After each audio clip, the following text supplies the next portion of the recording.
technical mishaps, Yeah, but and we came close today, but we did it. I knew we'd do it. I knew we could do it.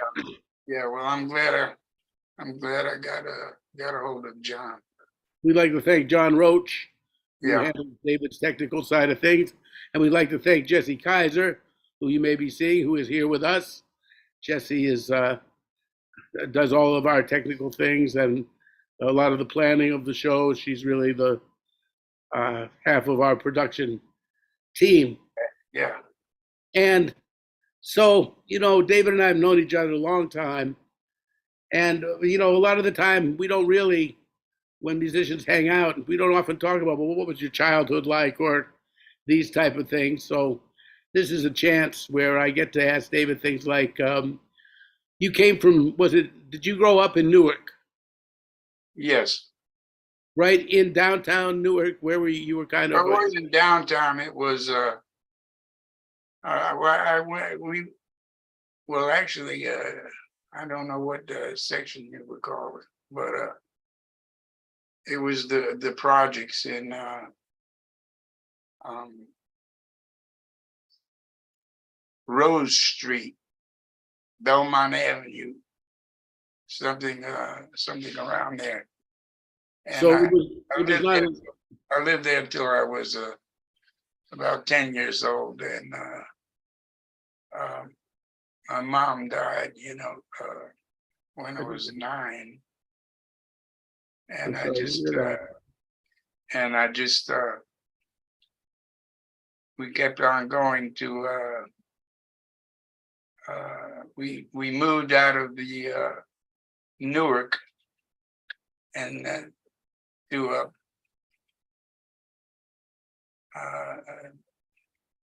Irvington, Irvington, and that was a little better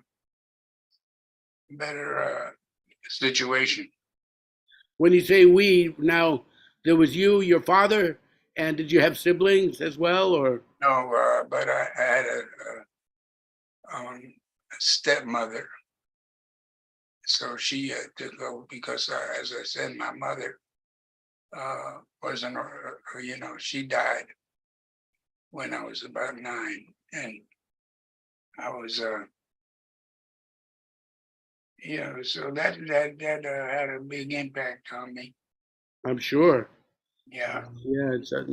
What does your dad do for a living? Was his he worked on Lionel trains.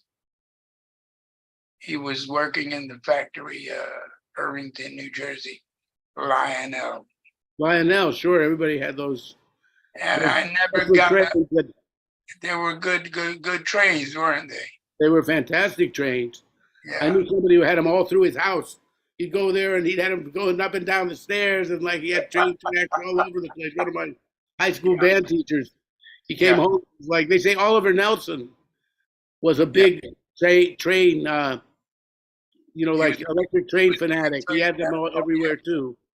Wow, But that's fantastic.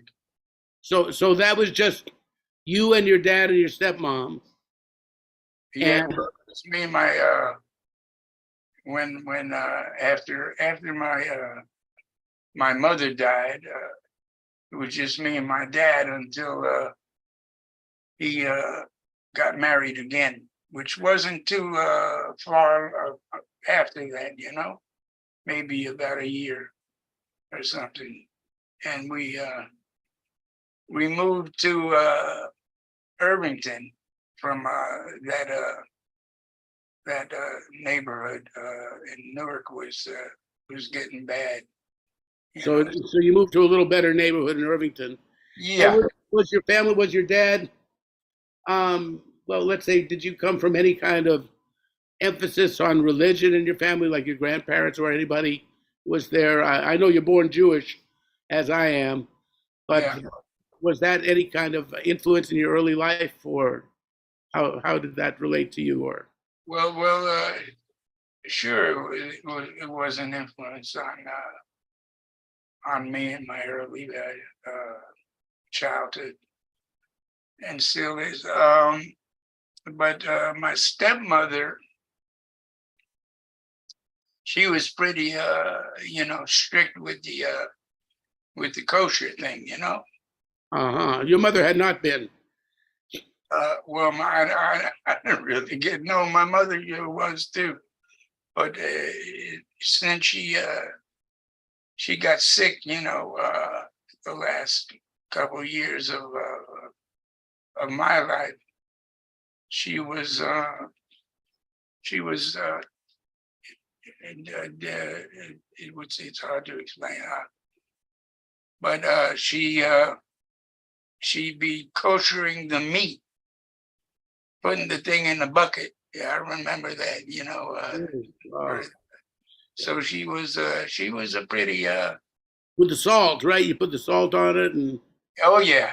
it's like that whole. I've never really seen it, but I've heard about it. Leaving in a pail, or something, or to get sodomized. Huh. It's sodomized. Saltamize it. Sodomized. Saltamize it. Yeah, you got to assault it. Yeah, and what about music? Where did that come in? Was somebody in your family musical, or I know you started on clarinet, right? Yeah. But to me, was your dad musical? Were there songs around? Was somebody just Not curious? real. Not real. My father, he liked music, but he was and a repairman for the train factory, and he fixed televisions as a sideline, and he was he wasn't too religious.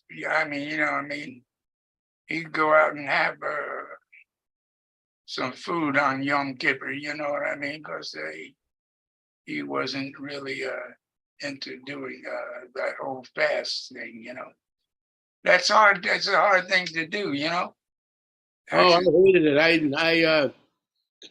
never really you never got too into much it. of that. I never got into that, but Yeah, I remember what was funny was Yom Kippur used to fall around the same time as the World Series, and you'd hear the rabbi talking, and you'd see the prayers, and you'd hear the rabbi and all that going on, and you'd yeah. hear somebody next to you going, "Did you see what Mantle did in the seventh inning?"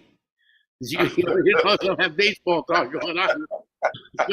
You got to be in synagogue all day. And I used to say, "Yeah, man, I couldn't believe that catch he made." Or Yeah, with the bases loaded, and then all yeah, that. So I kind of remember that. But now, where music came in, I mean, Jewish homes, like Italian homes, you played clarinet or you played accordion, or you yeah, played, and with Jewish homes, there was a piano in almost in every house at that time, yeah, and clarinet and violin, I think, were the three instruments associated with yeah, our culture.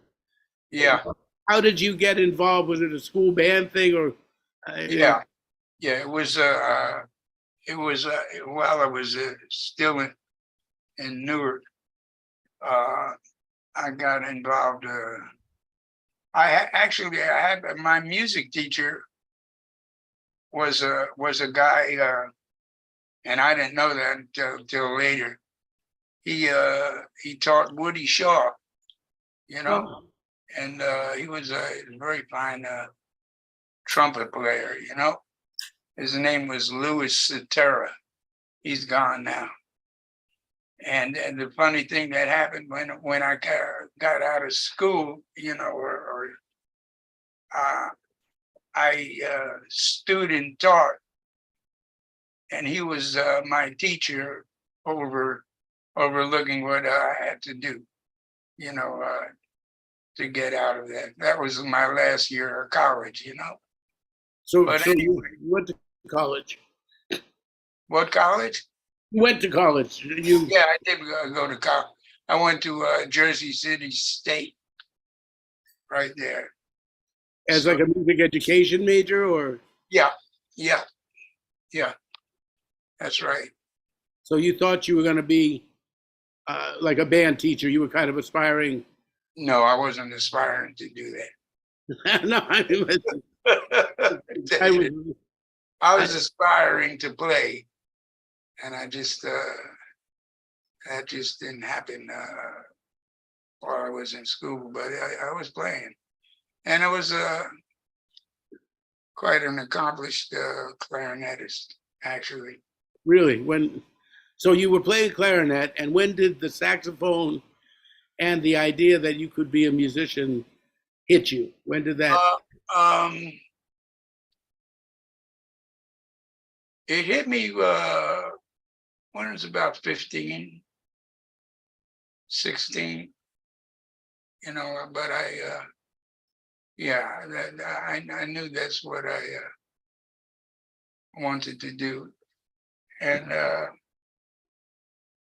I'm glad I did it. I am too. A You lot know, of us are. yeah, Were you? the only thing that makes me happy. Well, one of the few things, Well, I think that's why we're doing this. Yeah, Yeah. yeah. Now, you were listening. When was the first time? It was okay. You started playing saxophone, and you started to after clarinet. Was Yeah. there a particular sound? Did you hear a saxophone player that attracted you to the saxophone, or what were you listening to? What were you, when was your first jazz experience in listening and that type of thing that you? Um, it's a good question. Uh, well, I always was started, I was starting to listen to the more complex things in jazz and different people. You know what I mean? I would say that was maybe when I got into or got out of got into the whole got a little more out of the clarinet and got into the saxophone, and of course hearing other saxophone players that kind of changed my direction.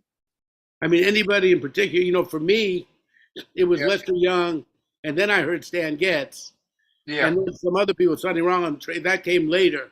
But my first people that made me really want to play the saxophone was Prez because he had that beautiful relaxed sound, yeah, and and then Stan Getz because he was actually also Jewish and white and could hang with those people, and yeah. also had a very engaging sound on the instrument. I was very attracted to that. Absolutely, absolutely. And who were the first cats like that really grabbed you and said, "I really want to," made you want to really play the saxophone? Uh, well, I would say Charlie Parker, although I didn't wasn't playing alto. Tenor was my first second instrument beside the clarinet.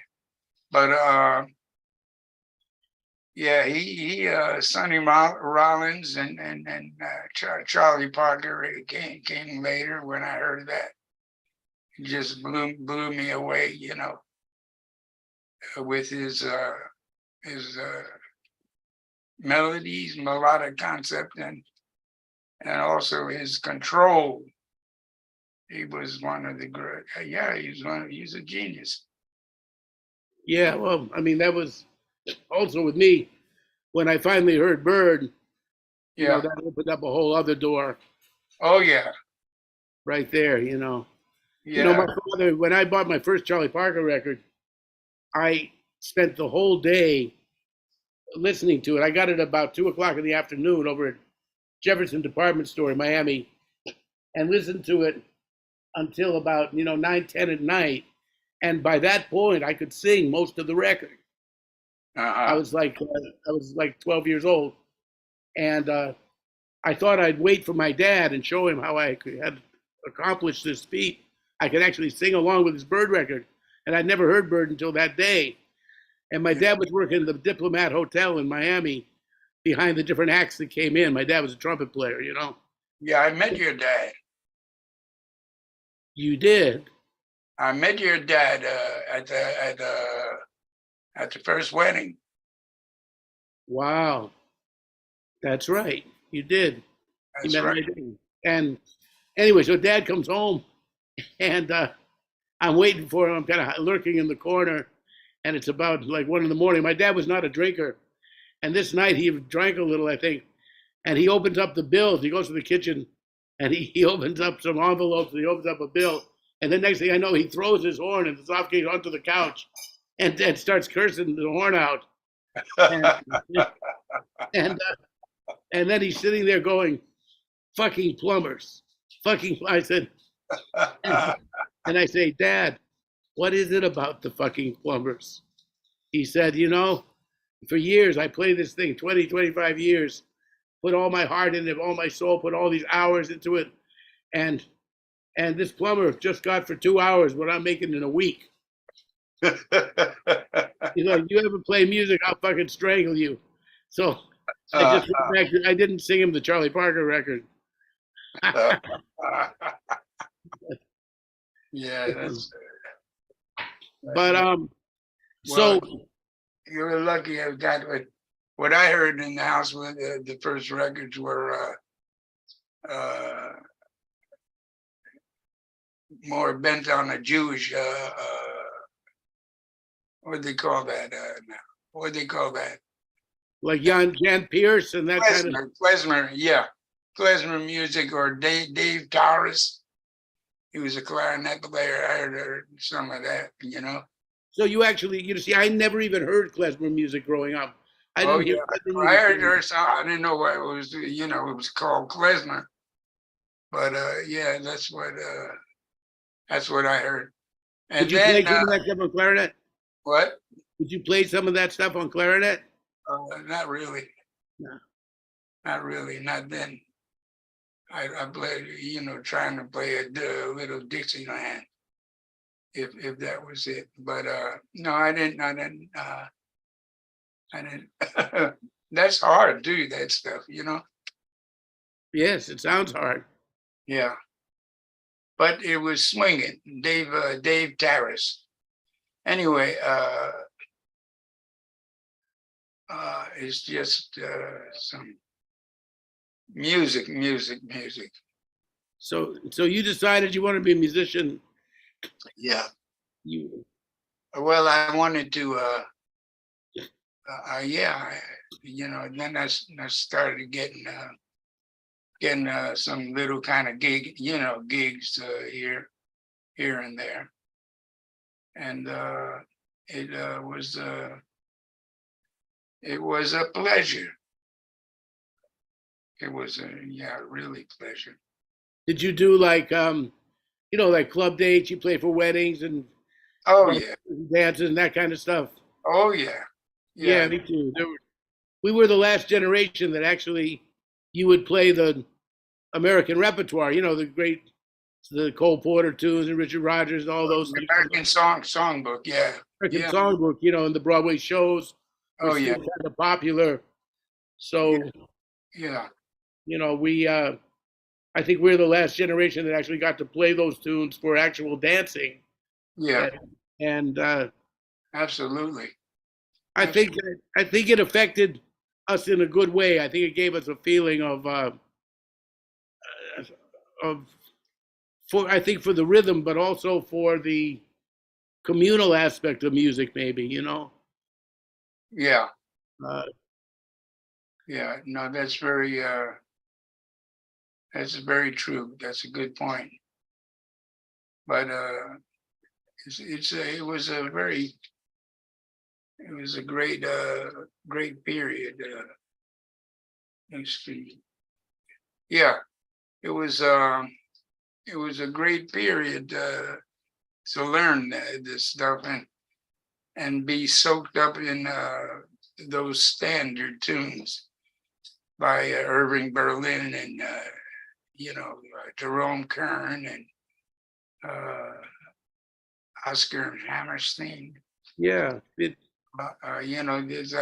These are really great people. Cole Porter. So anyway, the Americans, so that's where jazz came out of.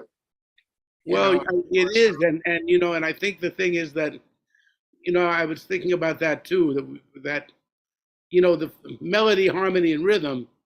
yeah, Melody with those things was such a strong part of it, and then of course the way the melodies and the harmonies were wed together, and yeah, then playing them as jazz, put the rhythm, a little took away the square rhythm and put some other kind of rhythmic thing to it.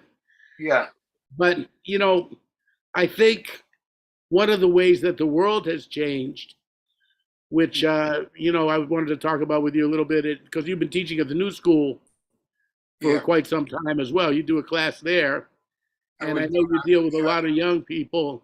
I taught there 27 years. Right. I knew it's been a while. Yes, And you yeah, just retired recently, right? Is that? yes, yeah, But, we grew up with this sense of melody in the culture. If you walked into a jukebox, even a corner bar, you heard Tony Bennett sing "I Left My Heart in San Francisco," or you heard a Barbara Streisand song, or there Sinatra was on the jukebox. These tunes were part of our culture. yeah. And now, of course, the thing like a jukebox doesn't exist. But when you even hear music in a restaurant or the background music, I rarely hear anything that I know. I rarely hear any real melodies that are Right. recognizable, and I think that so how do you feel about that? Like with I'm not crazy about it. I'm not too crazy about that aspect of what's going on. Uh, and I mean when you're trying to get the young cats yeah. interested, uh, how do you like go about that? I mean, or how would you? Well, that's a good question.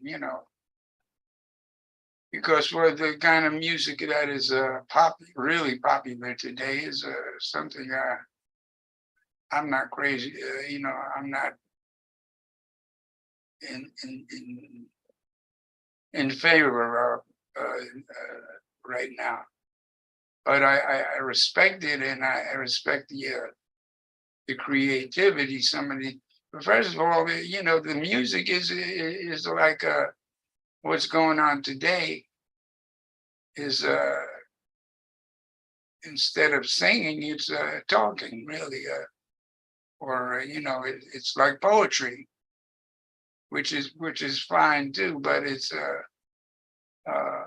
I think we're lacking in some of the a lot of the elements that make music what it is and what it could be. Well, I think I see it like that too. Like I think like humor and romance. Don Schlitten used to talk about that a little bit. That there aren't that many players left. Yeah, You and I, as being two of the last cats that played with a sense of humor and romance. And yeah, when I see even my own children, I have a 16-year-old and a 9-year-old as well as my older daughter. But the yeah, young ones say, Daddy, all these songs that you came up with, the words are always about love and man woman stuff and this and that. And maybe it's not as important. Maybe your generation overemphasized. And then I read a thing recently that people are making love less than ever. And I thought that I thought that the way we were brought up, when you played even these dances at a wedding, the feeling maybe was that after people would hear you play, they would feel closer to each other because they danced, and then they'd want to go home and make babies or do whatever they do, and have affection. yeah, And the lyrics to the songs too, right, were like often conducive to like happy love, sad love, disappointed love, yeah. exalted love, Yeah, it's and all about yeah. You're absolutely right. I think it's all those tunes were romantic and poetic, and the words were really they were really something. They meant something, They were, they just didn't slap some insignificant things on the poetry. No, it was very poetic. Well, that's why that whole era, with all those great writers, man, came out came out it's a major innovation, and I think everybody was on another level. Yeah, I get a feeling now sometimes that people are afraid of feeling. Yeah, And that's why jazz doesn't, I mean, though jazz was never the popular music, we know that. It yeah, was, but nevertheless, I think that there's a thing about the music that we're playing. We're trying to get to real feeling, and even the material has to do with real feeling. And I think the world is very resistant to to real feeling. And even now that there's been all these distances, first there was AIDS, then there was COVID, and just even the yeah, physical blockage of people getting closer together yeah. is I don't know. That's something I'm having trouble wrapping My my head. head around. Yeah. No, absolutely. But it's I mean, I hope it can change. I don't know what it's going to change to, but there's many ways to go, and creativity exists today, with the younger generation. I mean, they're having their own they're dealing with this rap music, hip hop. They got another name for this and that, but I mean, it's very different. It's very different than what we came up with, And those things from 50 years ago or 75 years ago, with all the great music and lyrics that came out of well, actually before our parents' generation, 30s and 40s, and then the 50s and the 60s, and it's a lot to wrap your head around, Yeah, well, I thought of it in a way when you realize that these tunes are almost 100 years old. Yeah, It would be like, let's say, if you were coming up in the bebop era in the late 1940s, early 1950s, and your tunes were Civil War tunes. You yeah, know, it's almost like I mean, you're playing when Johnny comes marching home, and they're playing Begin to Begin. So I yeah. mean, it's I said, well, that's how. Are we really that out of it?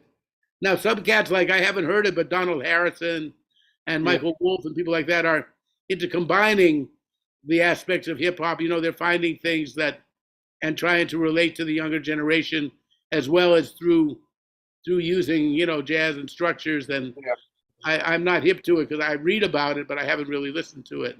I'm curious to hear what they're doing with it. yeah.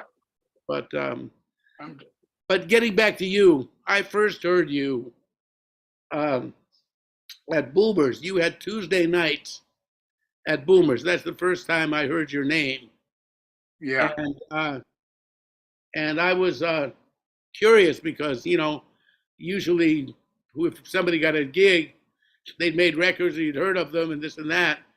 So I went down to hear you at Boomers, and we didn't meet. I just listened to you because I was living in the neighborhood, and I'd drop in, and you sounded really good. Also, I was very impressed by the fact that I've been playing all these jam sessions with Brecker and Grossman and Dave Liebman and Bob Berg and all these cats who all played, were brilliant players, Yeah. but they were all coming out of a certain, certain aspects of Coltrane. And you were the first cat I heard that wasn't coming from that. You sounded more like you'd been listening to Dexter Gordon and Sonny Stitt, and Yeah. and you know, we're not playing it cliched, but playing it very fresh, and was that I remembered enjoying your playing at that time. That was probably like, I guess, 1974 or something like that. So that Yeah. Something like that. Well, that's when I first heard you too. Remember that? I sat in St. James Infirmary. oh, with Hot O'Brien and Chet, Yeah, remember that club of course, on the on Leroy Street and Seventh Avenue South. on 7th Avenue South. That's right. And Chet was up there. And yeah, I remember you sounded great, man. Yeah, well, we liked each other, but we didn't really hang out with each other because our lives went in different directions. Now, shortly after that, Yeah. when you sat in with us, were you already with Art Blakey, or were you about to? Let's talk a little bit about that, because that was where you really came to prominence, where people started to know you when you became part of the Jazz Messengers. Yeah. And how did that come about? And let's talk a little bit about that period. Okay. Yeah, that was around 74, something like that. And I was living in Newark, New Jersey. I mean, but a different section of town in Newark called the Weequahic section by the park.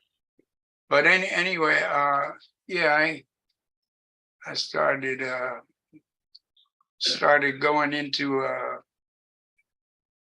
sitting with a lot of people. It was trying to anyway, and it was quite a learning experience, Uh, Yeah, I was doing a lot of the same stuff. yeah, so that's where I heard you played. You were playing with Chet, and Chet, and no, that was great. Um,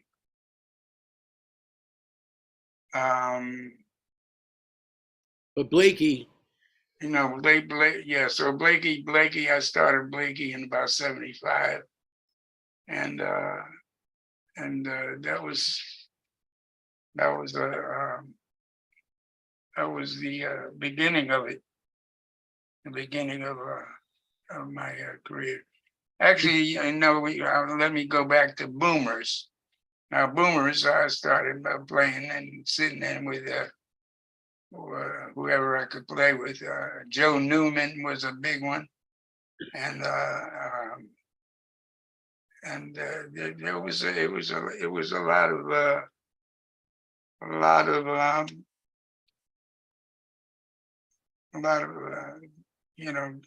things were moving fast at that point.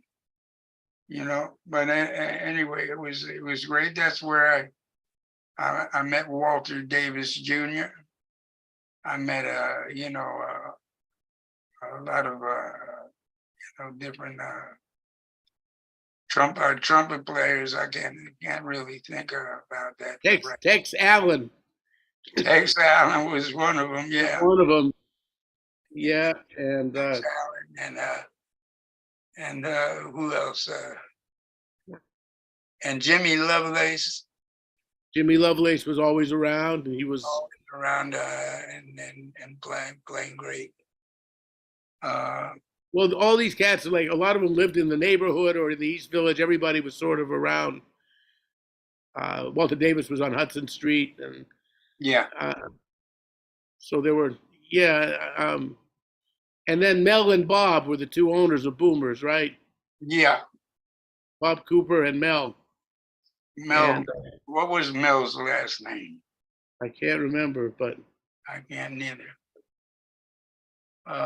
Mel, yeah. But that was a great place, man. It gave me an opportunity and gave you an opportunity too to play. I remember Steve Grossman coming down one night, yeah, it was that was the shame. That's a shame the way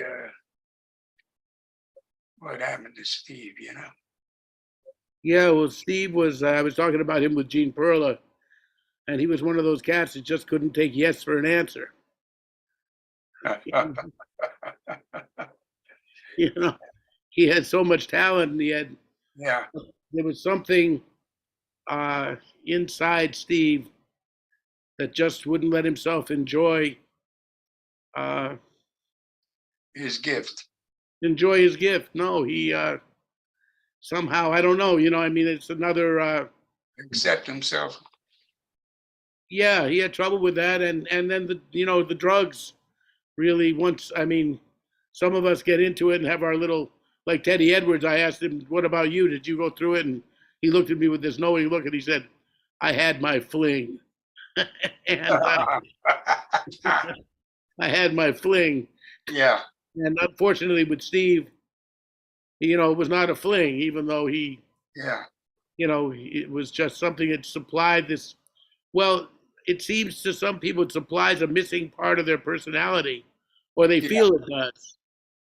They don't feel complete without it, and yeah, and unfortunately, it causes their behavior to be such. Maybe because they got to always be borrowing money, and there was Steve told me he hung out with Chet Baker every day for a while, for about 6 months.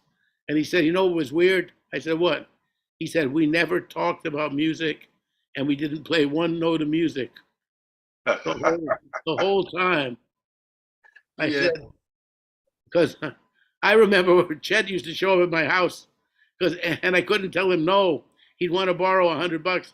And I just got back from Europe with him, so I knew I brought back money. I couldn't tell him I was broke or couldn't lie to him. So I'd give him $100, and then he'd pay me back 50, or maybe a month or two later. He'd say, "Oh, here's some of the money I owe you." So he always paid back half of what he borrowed. And you know, talk about one morning, it's about 8 o'clock in the morning, and my doorbell rings. I was living in my basement apartment on McDougal Street, and Yeah. it's Chet and Steve, and I'm like, "Want to make the sign of the cross or something?" I mean, Grossman and Chet Baker, boy, at 9 o'clock in the morning. That was too much. But yeah, it was sad because we were talking about him with Gene Perla. He had Yeah, such a wonderful time feeling. yeah, He really did. He had just a very special feeling for time yeah, and but yeah, also a part of him didn't. He wanted to play like other people a lot too. Like if yeah, he would get to himself, he really had his own way of playing, but he didn't trust that. It was easier to fall back on Train or later to fall back on Sonny. But yeah, he would get out of that, and then you get the moments that were really him, and that was profound. I found that he, yeah, but I mean, so Blakey used to hang out at Boomers. I mean, that was his place to yeah, hang, and there were some nefarious activities that yeah, he was also involved in there. And is that where he heard you first? yeah, yeah. That's right. And it was a jam session too. So we had I remember Pete yelling. He was down there that night and played. And maybe some trumpet player too. I can't remember uh, the names too well that for that jam session, but that's what happened. And he gave me his number and told me to call him. Was that Blakey or Pete? No, no, that was Blakey. Blakey gave you his number, huh? Yeah, and that's how I got it in the band.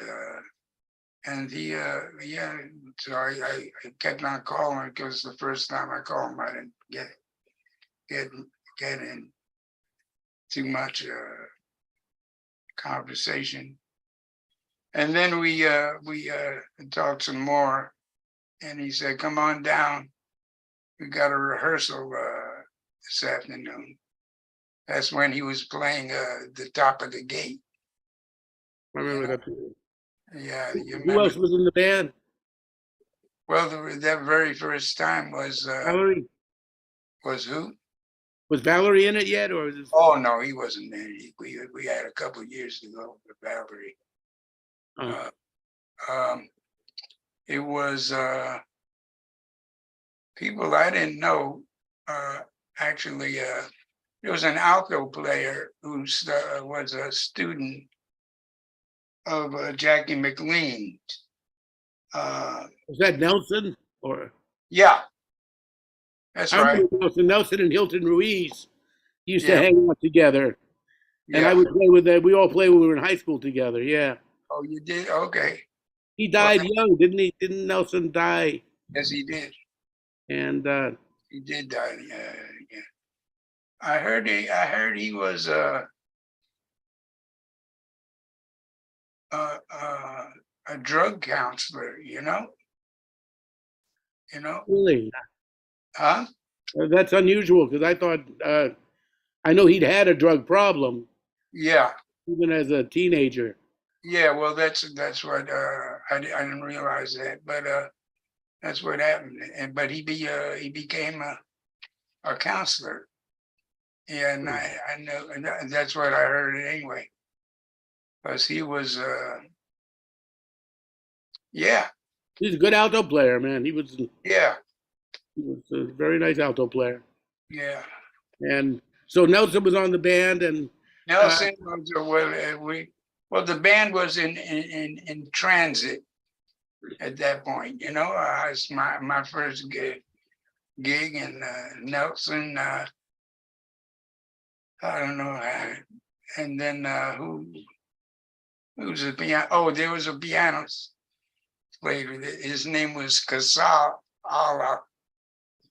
Did you ever meet him? um, Allah is a good pianist. I mean, he was coming out of. He's a good composer. That's what I meant to say. Really, I liked his tunes, and we recorded one of his tunes too. It's called Third World Express, uh, and I don't think he's around too much now. But I mean, yeah, there's a lot of people, man, who that just didn't come out of that fog. But yeah, yeah, that was. Oh yeah, the bass player Chin Suzuki. oh yeah, Chin. Yeah, Yeah, he's back in Japan. Matsuo, I talked to Matsuo, the guitarist, yeah, last week actually, and they still do stuff together over there. yeah. Good, good, And, good. yeah, Chin was on bass, and so then you started to go on the road with Art. Is that what happened? And Yeah, I started playing around New York with Art. Actually, he didn't. Yeah, and then I started it for the first time in my life. Go out in New York City. I mean, on the 'cause road. I think I remember going down and hearing you several times with Art because it was in the neighborhood, Yeah. and and I think sometimes Walter Davis Jr. was on piano, Well, that was Walter was came in a little later. and Al Daly, right? Sometimes Albert, yeah, absolutely. Al Daly and Walter and John Hicks. John Hicks and Dennis Irwin was playing bass sometimes. Yeah. Well, in the beginning, uh, it was Chin Suzuki. Right. Chin stayed in Chin there. stayed in for a couple of years. Yeah, yeah, yeah. That's right. But it was a good band. It was brand new to me. And we had, then Walter stayed, he switched to Walter Art, and and that's when the stuff really took off, because Walter was a great composer too. Yeah, and those tunes, Uranus, Yeah, and yeah, Walter was. very meaningful stuff. Yeah, it really meant a lot. Yeah, I was fortunate. Walter and I traveled as a duo Yeah, for years, and that was my postgraduate studies. yeah. He was. You got your doctorate, baby. I got my doctorate from the University of Walter Davis. Yeah. Walter Davis Jr. He wanted to be called Junior because he loved his father. Oh yeah. Okay. Walter Bishop, you couldn't call him Walter Bishop Jr. He didn't like his father. You have to be careful how you announce them. If you were with Bish, it was Yeah. Walter Bishop. Walter Davis, he would always go Junior if you didn't say Junior. Yeah. And I, yeah, identify it, right? yeah, Walter told me that between lives, he had been an intergalactic engineer on a spacecraft. This whole science fiction thing he had in his mind. The other thing that amazed me about Humphrey, we called him Humphrey because he resembled that Dick Tracy character. That's what Is that where that came from? I didn't know that. Yeah, it came from a Dick Tracy comic, which is a little before our time even. Yeah. There was a character named Humphrey something, and he was like this big guy with a block head, kind of a block, which Walter kind of looked like that too. Yeah, and Humphrey was, he was. Art used to love to tell the story, because Art was Walter was a martial arts guy. Yeah. He had been a bodyguard for Elijah Muhammad. Oh, I didn't know that. Yeah, he had done that, and he was also he had gone to Japan. He had studied seriously karate. He would go like this to me. He would go and he'd stop this far from my nose.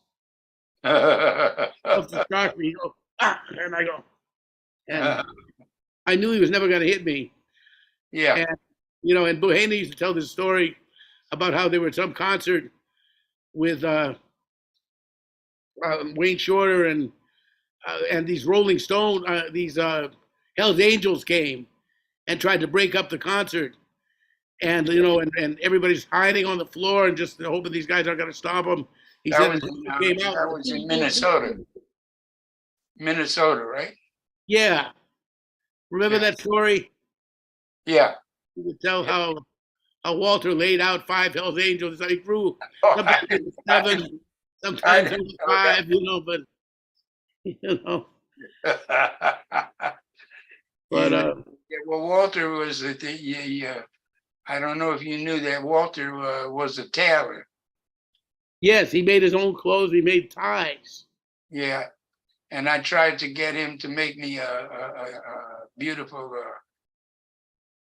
jacket. He had because But anyway, that didn't work out. But he was quite a tailor. Beautiful jacket. Yeah, he made some of his own clothes, and he would walk. He was wearing his own style. Yeah. He was wearing these robes before dashikis even came in. Yeah. Walter was wearing those kind of things, and people got to get the impression Walter was a big man. He was large.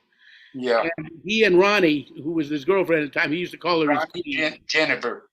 Well, there was Ronnie first. Yeah, but Ronnie, that was her last name. It's Ronnie Jennifer. I see. Jennifer.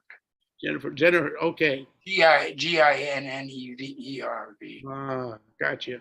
But she's she was here. She was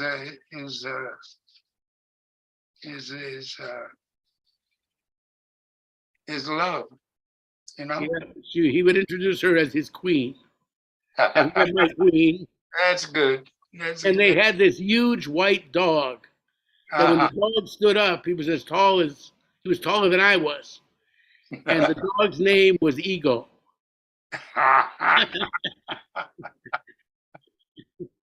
So yeah, Ego, you go, she go. Ego, Yeah. because he had a big ego. That was Yeah, his big ego, I, and I you know. know, and the other thing that was funny about Walter that he could talk to you while he played. Oh yeah, Right? Did you ever do that? You know, remember how he would be talking? yeah, yeah, yeah. And wouldn't miss a beat. Wouldn't it be? He'd be sitting there. He say, "So you think that gig is going to come through in Zurich?" I don't know, man. I think somebody's talking. That was his expression when he thought something wasn't going to work. He say, Yeah. "Somebody's talking." Yeah, I love Walter. He was he was very unique, very unique person. He was a big Yeah, he was a big it's a big help to me. Yeah. he was. How do you? How? I mean, I know how he helped me. How would you say he helped you? If you want to be more like specific about it. Well, I used to we had a gig before this before he was on the band with Art. Uh, we had a band that the Cellar Restaurant on about 98th Street and what else we did? Somewhere around that between Columbus and Central Park, Uh-huh. on the place. It was called the Cellar. So that's when I really got to know him because I had a little car at that time too. I was still living in Newark, so I had this little Volkswagen, and I take him home back back home, after the gig, and yeah, he went and drop him off on his apartment on He was what you on say Hudson Street, Hudson Street, right? Yeah, yeah, yeah, Hudson and Leroy, right there. and Louis, that's right, right, and so I got to know him a little bit. This is before, and I think I suggested to get him on the band to because at that time we needed a piano player, With uh, Blakey. yeah, yeah. Uh, so I said, talked to. I mean, I just brought his name up, and that worked out. That worked out really, really well.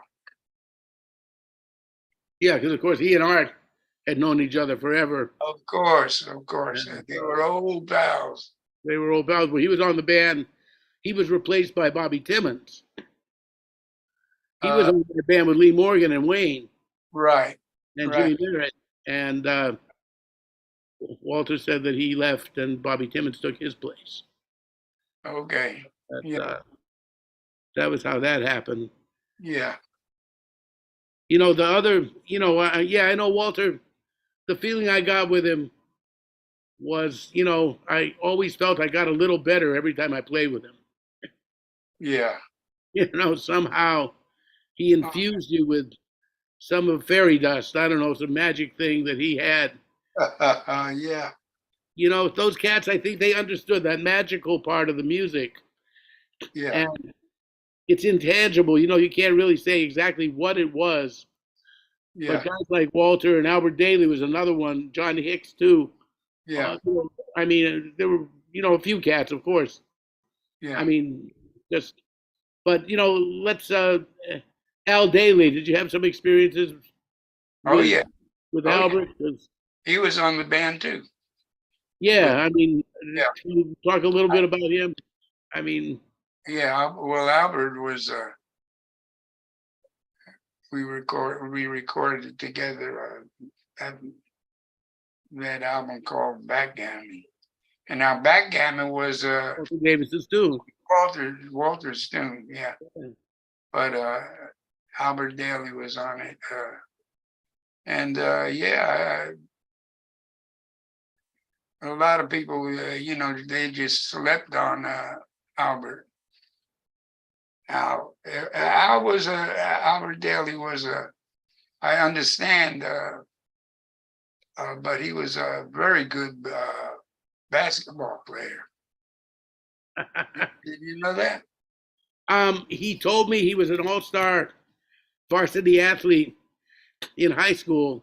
Yeah, I have one story that kind of corroborates that, which yeah, is kind of funny. One day, Albert was living in Mount Kisco, New York, for a while. He had yeah, one of his brief marriages, yeah. and Albert was there. We had eaten some ribs in a restaurant, and Albert was not known for his humility. Um, he said, "I said, good ribs, huh?" Albert says, "They're good, but mine are better. Mine are unbeatable. My ribs are, And I said, "Really? How good are they? They're that good?" He said, "Yes. In fact, why don't you come over and I'll make you some of my famous ribs?" I said, "That'd be wonderful." He said, "Bring your horn. We'll play duets." So, I go up to Mount Kisco Yeah, and we spend the morning playing these incredible duets because we had a very special feeling with each other. yeah, And the ribs are cooking. The ribs are cooking away. yeah, And then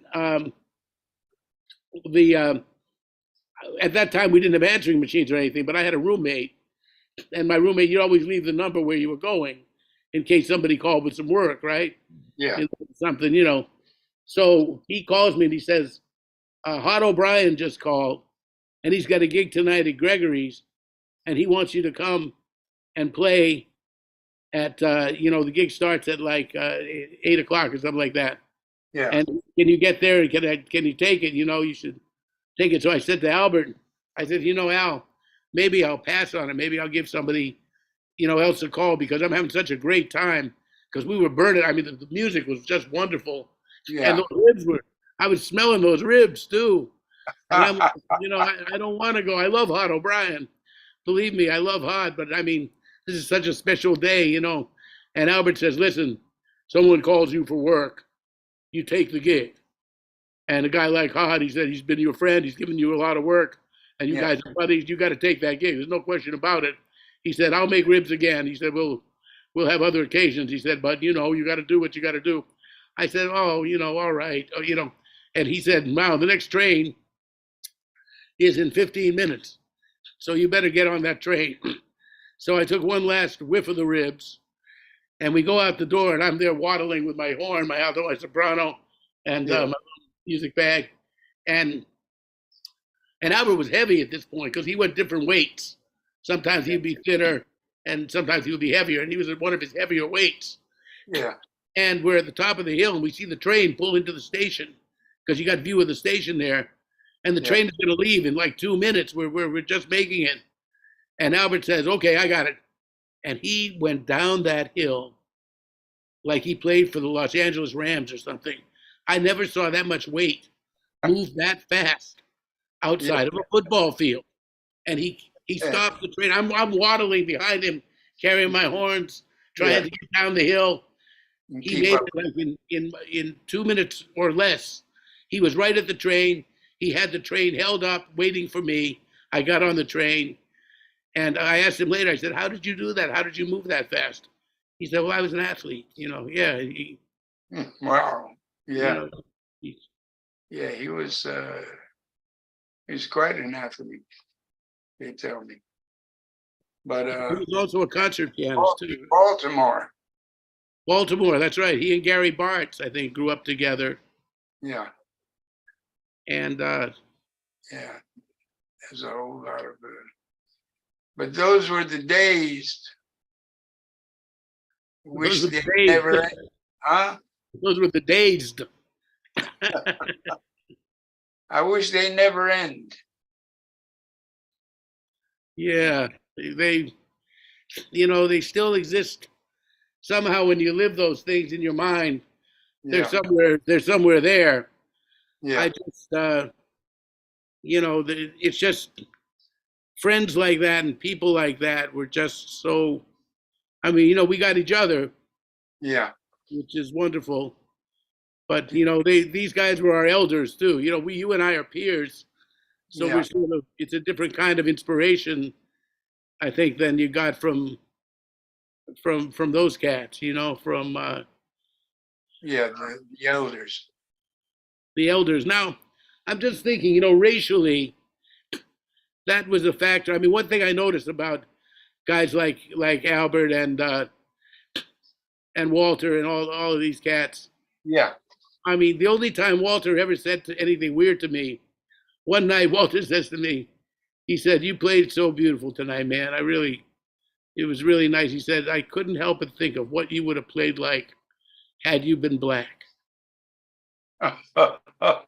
And I was like, it shocked me, David. I was like, wow, I never even thought he thought of that. So I told him, I said, Walter, I don't think that's the where it's at. What the thing is that you sat at the feet of Bud Powell, Thelonious Monk, and Charlie Parker, and you learned this music directly Yeah, from them. And all I had was you. yeah, yeah. No, And he laughed. that was it's a good answer too. Yeah, but really, I never felt any. I mean, there were people that gave me stuff. Did you? I was going to say, how did you approach that? I mean, you kind of grew up in a black neighborhood, I believe. Yeah, yeah, I did, and that I cherish those days growing up there. Actually, yeah, my first 10 years of life, but I I had a lot of great experience. My childhood back in early childhood was was the most fun I had. Really, there Really? was, yeah, yeah. There was no problem with racially instigated by then. Of course, now kids are shooting each other and and it's just a crazy environment, man. You go to school and get shot up, and Yeah, I panic all the time. Knock wood, my kids yeah, still in school, and it's you don't know what's going to happen. I just couldn't live it. But I was blessed being around good. Well, I was very young, 10, 11, 12 years old. Uh, so no, there wasn't any gun violence, not where I was concerned. But although I found out later, because I did keep in touch with one of my best friends, who was black. His name was Stevie Hanford. I'll never forget, and he was a good, a great guy, and we were very close. And that's what happened. I never I never did forget him. You know, but did he die? He died. I don't know. I don't know. I ran into him in Newark in some kind of store, but he used to be he used to protect me or something. If somebody said anything or was some kind of a problem. So Well, I had a very good experience racially. well, Uh, do you yeah, find that? In those days, there was some resentment sometimes among some people in the jazz community. I found not very frequently, but Yeah. now and then there was somebody who just said, "It's not your music. Why don't you go play Beethoven?" And you know, Yeah, well, um, that's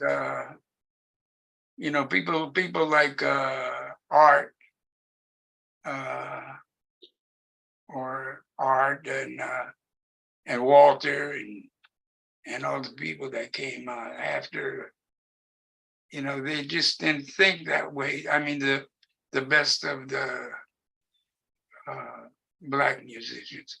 Some of them got a little bitter, but were bitter. But I didn't find yeah, but they knew it wasn't us. You know what I mean? That we weren't the reason for their that's right.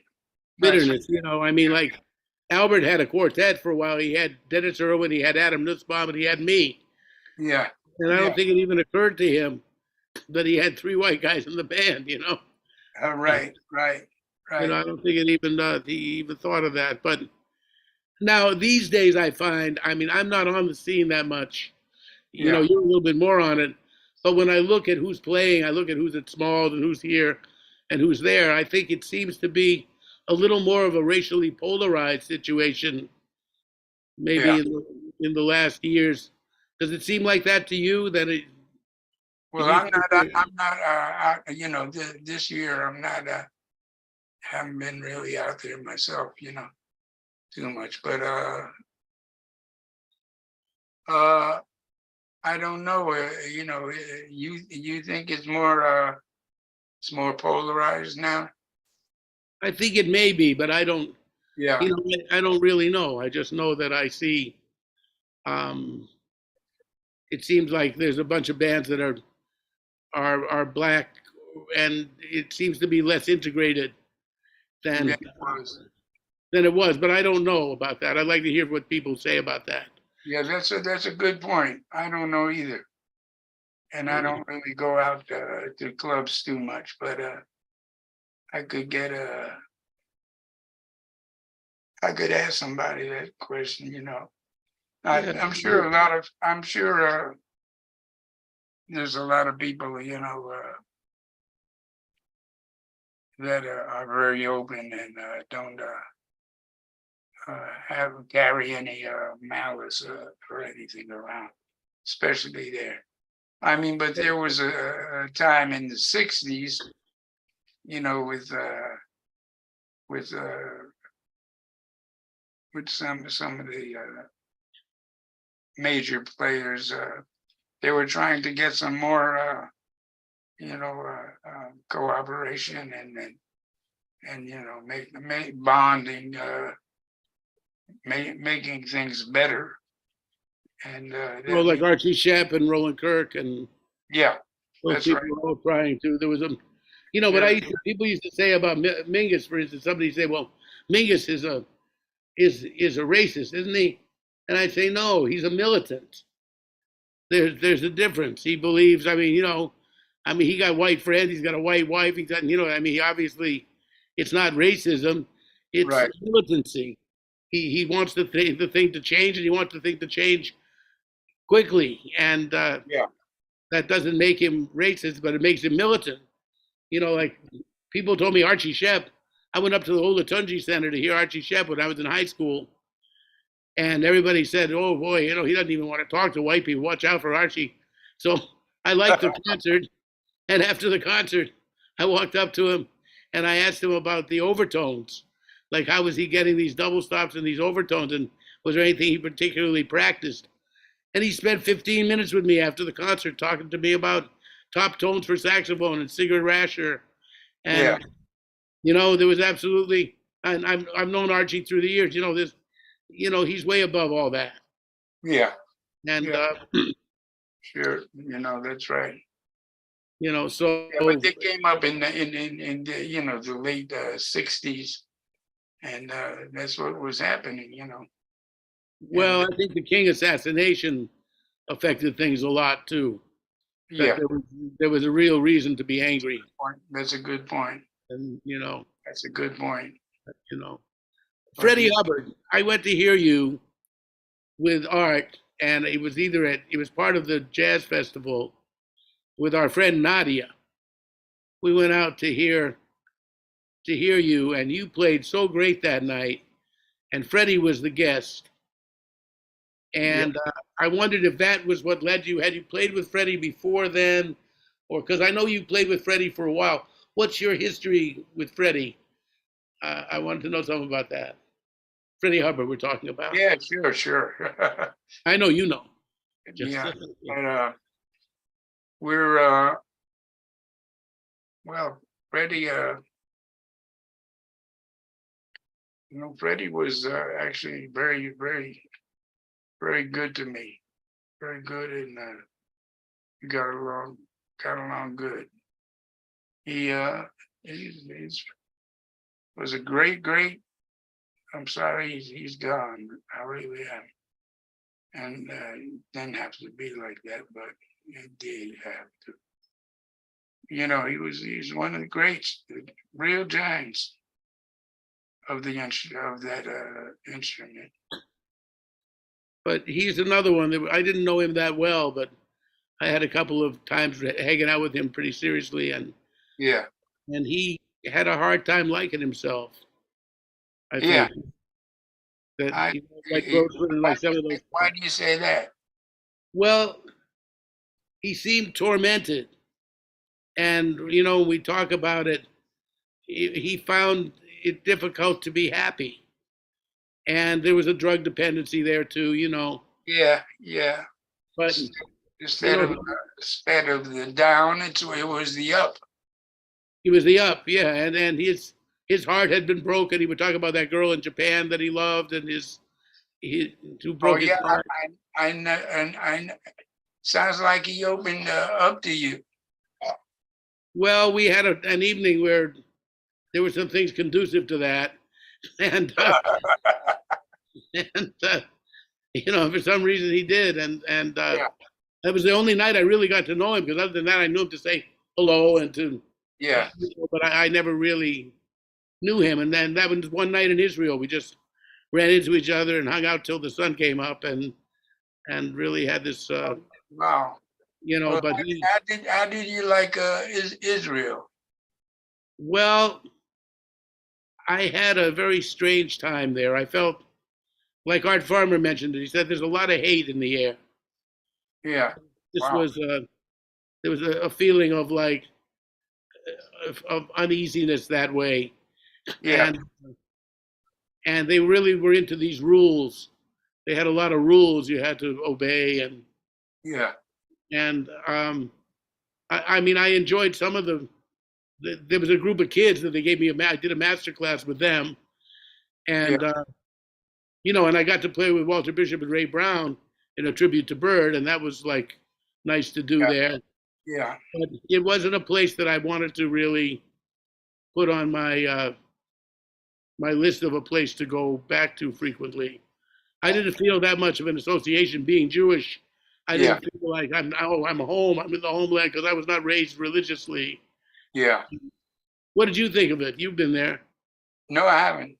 Oh, you never went there. I never went there. I'd like to go there, but it just hasn't happened yet. Well, I was I'm kind of a chicken too. Like when the musician took a bus tour from Tel Aviv to Jerusalem, I said no, I'll stay in the hotel.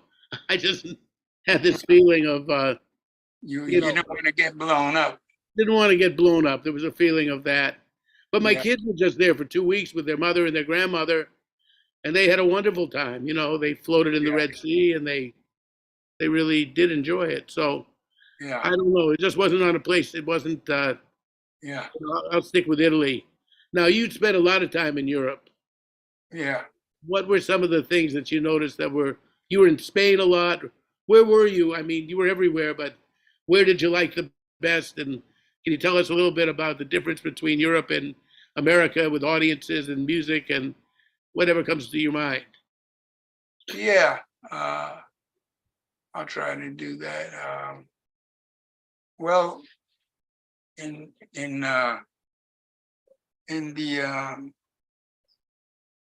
in Spain, I mean, I caught Spain at a very good time, you know, and it was like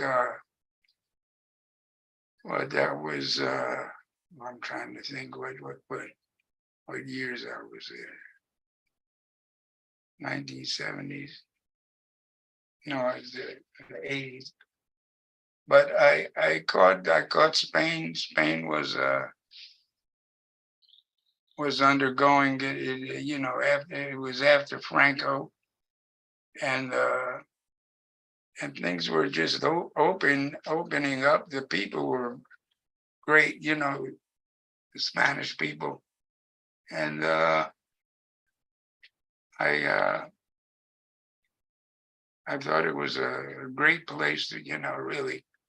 It was like America or New York, in more like in the 50s or 60s, you know, 60s.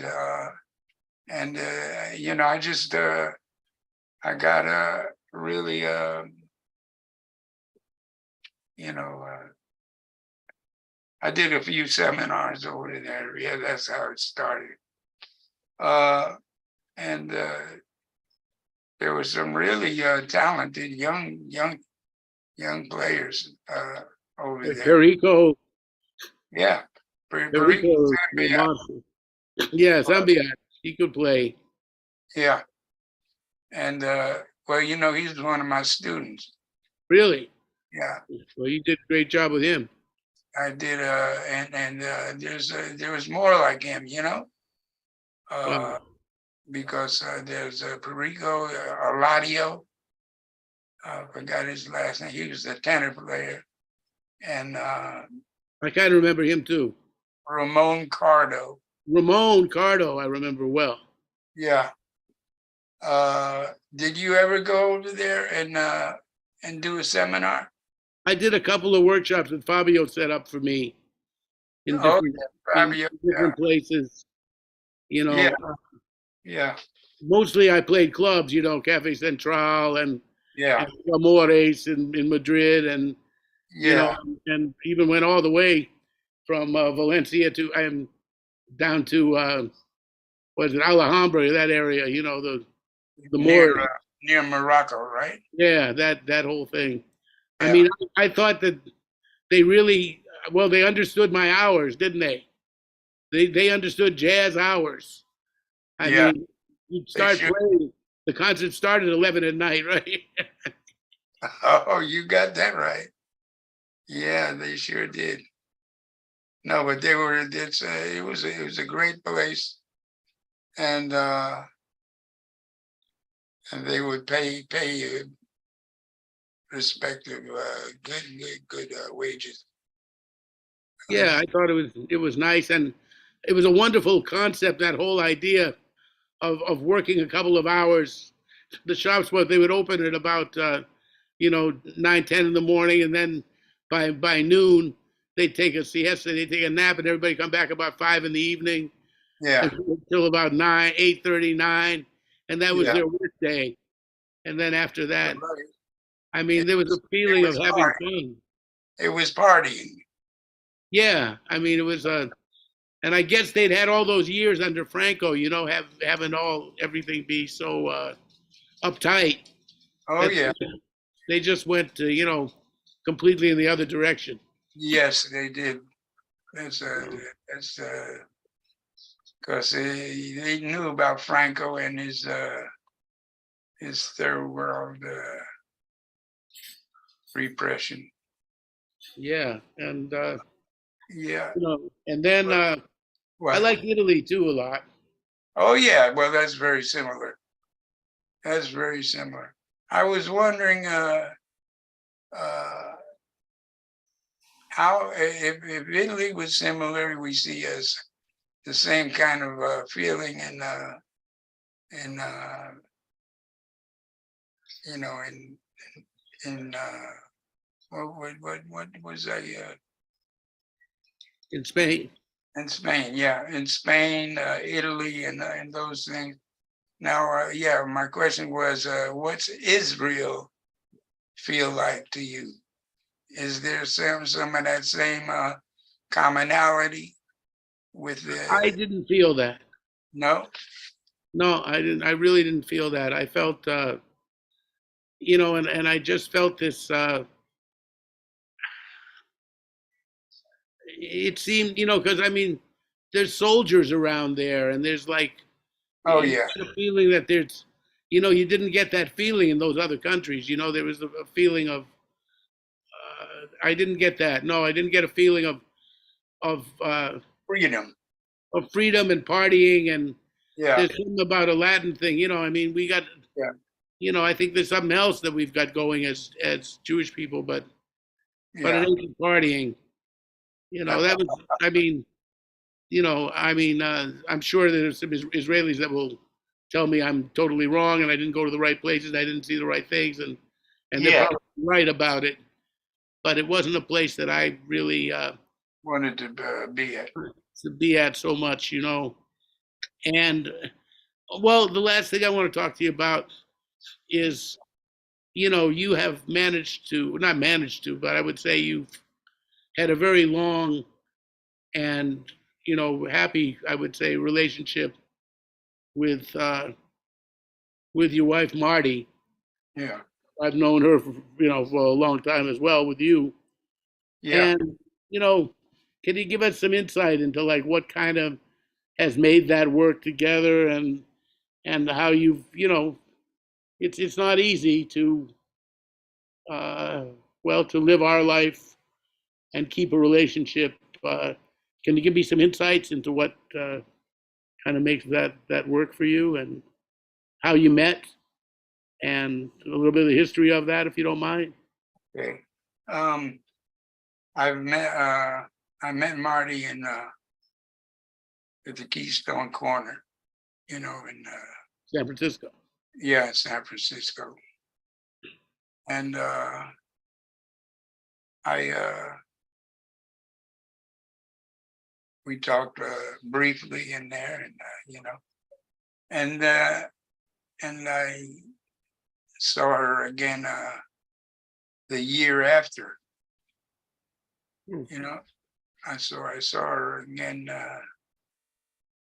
in a year, second time. And not that I made a date for it, but she remembered me, and we uh, we got together and Shane Batik. Yeah. Batik baby. No, but I got together. I've been and she's yeah, I think she's a wonderful singer, and It really is. you know she understands for uh for me, she understands the music, she understands me. She's uh she's my psychoanalyst. It's And been I 30 need years, right? At least what? it's been around 30 years. Oh, it's been more than that. It's been almost about we got together in 79. 79. Wow. So you figures that, 44 years. yeah, 44, another 6 years, it'll be 50. Uh, and that's, I mean, she puts up with me. You're You know, up. I learned a lot from her. And I'm very fortunate. I feel I'm very fortunate. And Yeah, she's a wonderful human being. I've yeah, loved her dearly for a long time, too. yeah, yeah, And, you didn't chase, just one other thing about the music business. yeah, You and I are sort of a little bit alike that way, that I just never could really go after that gold ring or whatever you're supposed to get. I mean, somehow I kept working because I had my daughter, who's now older, but Yeah. um, just to, and fortunately, every time I was on the brink of getting a job at Burger King, something came up which let me continue in music. Either a Yeah. gig or a master class or a concert, a little small tour or a festival, Yeah. something that I was on the edge of saying, what else can I do? A few times, and I'm sure, but you just, I mean, had you wanted to pursue you know, like I always tell people, it's not a career, it's a calling. Yeah. With some of us, That's a good way to put it. That's a very good way to put it. I've always known you as being very dedicated to music. I mean, even our interest in classical music, that you and I remember, listening to Schoenberg together and studying scores and, Yeah. and being dedicated to the music. But the business, The business sucks. that's one way to put it. Yeah. I mean, you've been a you've been through a few record deals and companies and people Yeah. breaking Yeah. promises and uh, Yeah. what especially sucks about it.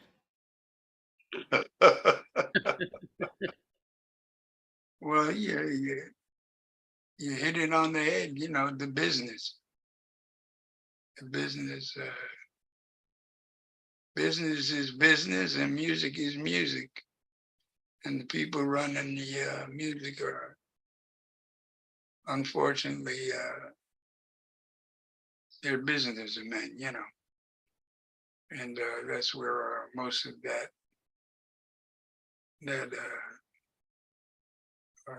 contentious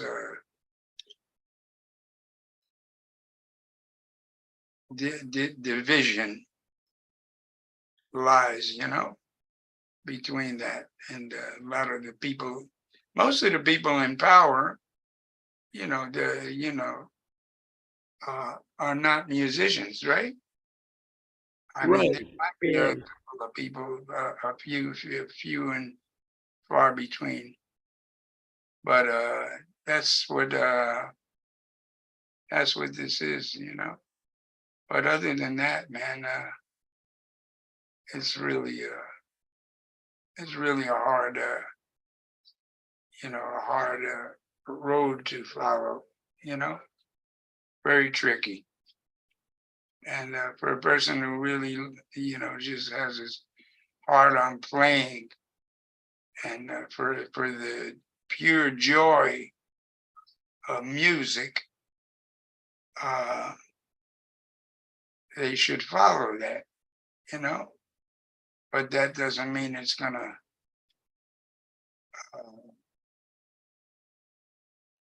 it's gonna grow into something that's you can live on, or it depends on what you need out of life. But it's a very difficult choice, actually, Yeah, it is. especially for young people today. I think there's so many ways to go. You know what I mean? But Yes. it's I don't think for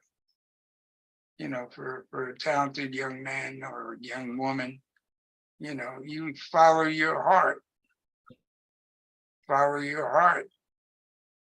and keep your eye on what you know that that it will grow. It will grow. It will come out of you, and hopefully you'll make something. Well, that's true. Speaking of, I just one other thing. You did a thing, nursery rhymes for the 21st century. Yeah. what is that and how did that come about? And then we've got to go because I'm Okay, I know. curious about that. What is that? Nursery rhymes for the 21st century. I did quick sketches of some nursery rhymes, coming out. It's a pretty free concept. Oh, that was from the guy. Who's the guy who had the record things? He lived upstate. You know? You know him, Chris Susan Cross. Black? What? Bob Susan Black? Suit in black? Or Mark Feldman? Oh, you mean Uptown Records or? No, no, no, no. No, he really lived in near Schenectady. He had a little family up there, and his name was Bob something. I can't think of it. Not Bob Susan Black. Suit in black? No, no, I don't think it was Bob. No, it wasn't Suit in Black. Where is he about? I can't remember, but I just remember he had. No, he had this small little things, and most of it was free things. You got any other things, choices you can throw out there? No. But No? anyway, you did this nursery rhyme record. It's Yeah, available. yeah. I did a nursery rhyme record with the trumpet player. What the hell was his name? I'm forgetting it because I haven't seen him in a long time. And the bass player was can't think of his name now. See, I'm losing it. Well, Hal Galper and I were talking about that too. Names, sometimes as you get older, those names just escape you. Yeah, You yeah. just met too many people. He But was- anyway, that about wraps it up for today, I think. yeah. Any final thoughts, Dave? No, we hit upon I think some very good points and very good subjects. And Well, it was great to have you. And thank you. Thank you. oh, my pleasure. Thank you. It was a pleasure being here, and tell you the truth, I'll think of those names for you if you want to join that. Yeah, the guy. Can't No, think don't he worry had about it. he had a record company, but you how you doing with your record things Well, it's a long, complicated story? issue. Yeah, and hopefully they're talking about making a little documentary film about me. Yeah, That will get done before the record does. yeah. Um, Oh, yeah, I can't. It's too complicated to go into. But thank you for asking. And yeah, you know, anyway, we're really happy to have had David Schnitter with us today. We're happy that you came to join us. Um, once again, we thank you for on the real side. We thank Jesse Kaiser for helping to put all this together. yeah, And we ask you if you've enjoyed what you've been watching, to do the appropriate social media move, and I believe that's to say that you like it. So if you like it, I guess give us a like. That's how they keep score of these things. that's right. It has something to do with it. Once again, thanks a million, Dave Schnitter. Thank you, Bob. It's great.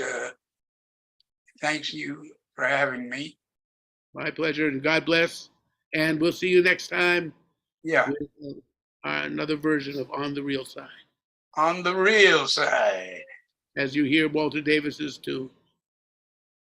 Was that his tune? Walter Davis Jr. wrote this tune called On the Real Side, which is beautiful. You'll hear it. It's I like to hear it. Yeah. yeah, it's a great